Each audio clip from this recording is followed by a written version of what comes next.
Liyayikhetha igumgedlela inkosi enkulu uBhomela Sitimela Samampondo kwaba mkhulu uNkulunkulu phakade. Amen. Yahluleka kanjalo-ke imizamo yalo ibhunu phela noma lase likade linqobile ekuqaleni kodwa selehlulekile manje. Iwinile ingisi ngayo inkani yalo. Phela ibhunu leli njengoba lake lachaza igumgedlela ekuqaleni ukuthi ibhunu leli hleze lalilethwe uye uNkulunkulu ukuthi lizolwa nalesi sikhwaga esiyingisi. Ngoba uNkulunkulu wayesebonile ukuthi thina ngeke sikwazi ukuyibona izindlela zalesi sikhohlakali esiyingisi. Into eyonakala ukuthi bona abantu abamnyama babehluleka ukuhlukanisa abelungu namabhunu. Lokho kudideka kwabo abantu ikona lokho kwaholela ekutheni begcine belekelela lona ingisi leli eliwumcindezeli. Njengoba bebalelwa ku-100,000 abantu abamnyama ababelekelela ingisi ukuthi kudliwe iSouth Africa idliwe iBritain. Ngasohlangothini lawo amabhunu babalelwa ku-10,000 abantu abalekelela amabhunu. Labo phela kwakuyibo abaTswana ababelekelela phela amabhunu nangako kuthwala umthwalo yabo amabhunu kubhekwe khona phela empini. Bephinde beshayele amahhashi adonsa izinqola elayisha zona izikhali. Kanye nazo izisebenzi leziya ezazisebenzela wona phela amabhunu emaplazini kanye nasezimayini. Phela amabhunu lawa ayebe nomthetho wayo ezempi ngokuvumelana nawo amangisi ukuthi laba bantu abamnyama ngeke beze behlome. Isizathu salokho kwakuyiko ukuthi abantu abamnyama babethathwa njengokuthi babenonya kakhulu futhi imithetho yezempi bengayilandeli, beqotha imbokodo nesisekelo, bebulalene nabafazi kanye nezingane. Kwakuyisivumelano sawo amangisi namabhunu kuyo impi ukuthi noma ngabe ubani ohlulwayo kodwa ngeke nibulale abafazi bethu nezingane zethu. Kodwa lowo mthetho amangisi awuphula ngoba akwazi ukukhipha izibhamu eziwu-10,000 azinika abantu abamnyama. Kwase kuthi abantu abamnyama abawu-90,000 bona babephethe amahawu nemikhonto yabo kuphela. Kanye nabo abeSuthu babekhona phela belekelela futhi wona amangisi. Bese kuba yiwo amaNdiya futhi nawo ayilekelela amangisi phela ayeholwa uye uGandhi. Inhloso kaGandhi lena phela kwakuyiko ukuzincengela kuyo iBritain ukuthi nabo bekwazi ukuthola ilungelo kuwo lo mhlaba. Kanye nazo izizwe zawo amakhaladi azazinethemba elikhulu lokuthi uma sekuphethe iBritain bazokwazi ukuhlomula bonke abantu. Lamanga ayesabelele kuyo lonke izwe ukuthi iBritain lena izokwenza abantu bekhululeke bethole phela nomnotho wezwe.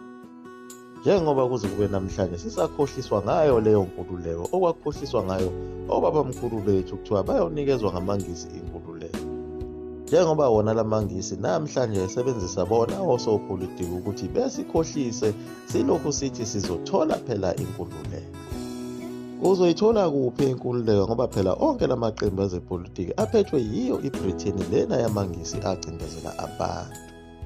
Ingakho kube lula kakhulu ukuthi bekwazi ukuhlanganisa amavoti abo bonke ukuthi bephathe ngokubambisana izwe ngoba phela ubaba wabo uyedwa yena iBritain ebashayele lo mthetho ukuthi hlanganani bantu abami ukuze siqhubeke sicindezele iAfrika. Kodwa lona iqembu lakwaZulu phela lalibulawa yiyo indlala ingakho lagcina seliyozinikela kuwo amangisi ukuthi bayowalekelela ukuze kushawe amabhomu. Khumbula phela ukuthi ezimpini zakhona kwaZulu ebezilokhu zilandelana eduzane namasimu kade engasekho nemfuyo yonke idliwe yiwo futhi lamangisi. Ingakho abantu bakwaZulu belambile base beyoguqa kuye uNkosana ukuze bethole ukudla bese beholela ngako ukuthi beyolekelela kuyo impi kushawe amabhunu kuze kudliwe yona iSouth Africa. Njengoba namanje sisafuna yona phela i-take away kubo phela abelungu laba baseBritain ukuze sidayise ngawo umhlaba wabamkhulu bethu. Leyo take away sinikwa yilo phela ibhoyi layo iBritain leli kuthiwa usopolitiki. Leli bhoyi elusopolitiki yilo futhi eligcina selikwakhela lona leli toilet ukuze uyobeka yona le take away yakho kuso lesi sitamukoko salo leli toilet. Futhi uma ususuthi le take away ungasenayo indawo yokuyithulula uyakhala kakhulu. ebese usopolitiki ekuthembisa ukuthi uzokukhandela indawo yokuthulula le-Jack Away ekuxakile esiswini. Konke lokho kusayiwo umqondo walo ingisi ukuthi laqedela abantu abakwaZulu amasimu imfuyo ukuze bezolamba bese bekwazi ukumlawula lo muntu omnyama. Ebese lo muntu omnyama ithembela kubo labelungu baseBritain ngoba phela wondliwa yibo.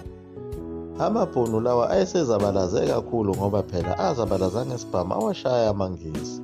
Aphinda asebenzisa lona iphepha leli ukuthi kube khona uhlelo lokuvota, aphinda wina ngalo ivoti amabhunu.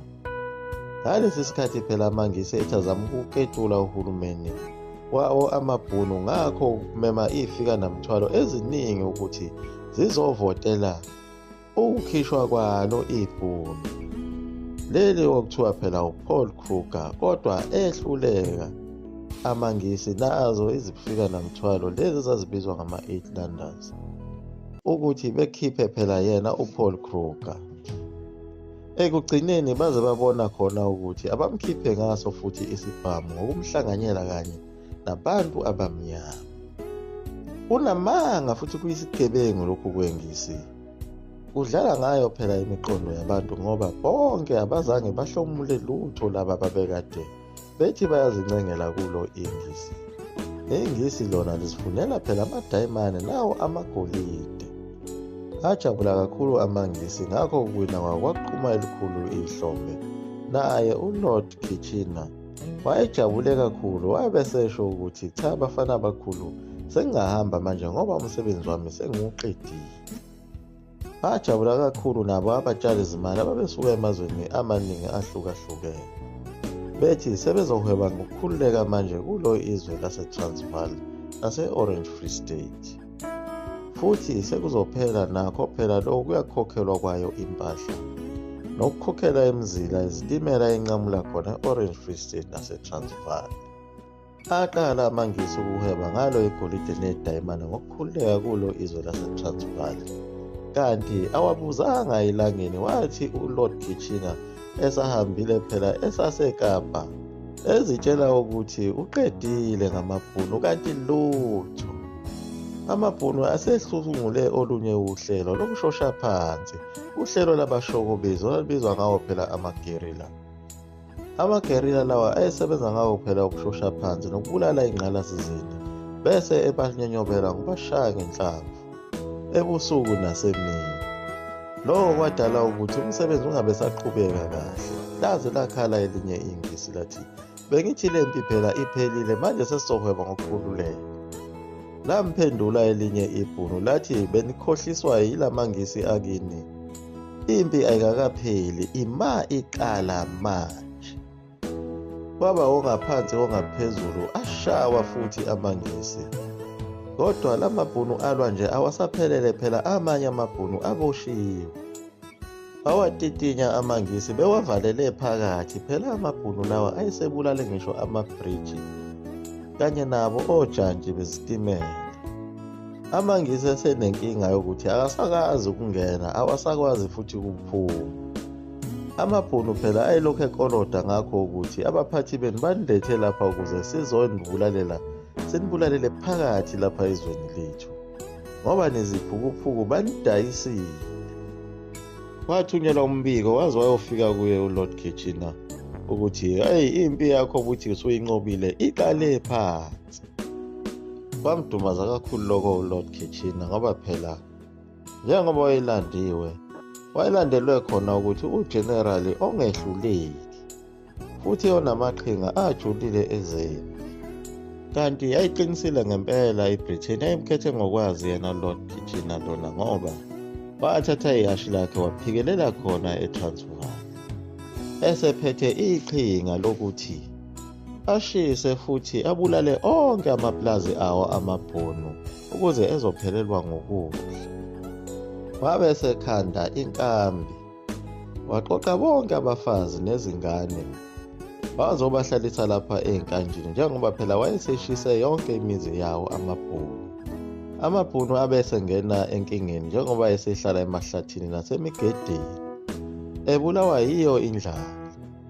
abe eseyazingelwa khona lapho. Liyaguqa lapho eGumgedlela. Ngizula amafutha ngo-COVID-20 emswa.